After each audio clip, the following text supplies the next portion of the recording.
Sir sir யாரும் இருக்கீங்களா?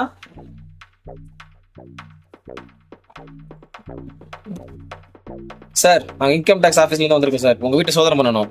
Income tax டிபார்ட்மெண்ட்டா? என் வீட்டுல ஒண்ணுமே இருக்காதேப்பா. ஏதோ தப்பான இன்ஃபர்மேஷன் நினைக்கிறேன்ப்பா. சார் கரெக்டான இன்ஃபர்மேஷன் தான் சார். உங்கள் வீட்டை சோதனை பண்ணணும். எனக்கு கொஞ்சம் வழி விடுங்க. சரிப்பா, போய் பாருப்பா. ஏமாந்தா வர போறேன்.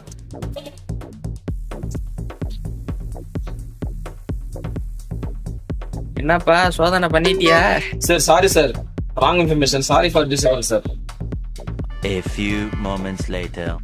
ஹலோ டேய், உங்க அப்பாவை ஈஸியா ஏமாத்தலாம்னு சொன்னீங்கடா. அந்த ஆள்கிட்ட ₹1 கூட இல்லடா. மச்சான் கண்டுபிடிச்சிட மாட்டாருலடா. தம்பி சார் டேய் குமார் ஃப்ரெண்டு தானே? நீ ஆதார் கார்டு காட்டுறப்பே நினைச்சேன் அந்த நாயோட ஃப்ரெண்டா தான் இருப்பன்ட்டு. போய் அந்த நாயை வர சொல்லு. வீட்டுல சாப்பாடு ரெடியா இருக்குன்ட்டு அவன்கிட்ட சொல்லு. உங்க அப்பா நான் எவனாலும் ஏமாத்த முடியாதுன்ட்டு. போ. சாரிப்பா. சரிப்பா, போ அந்த நாயை வர சொல்லு.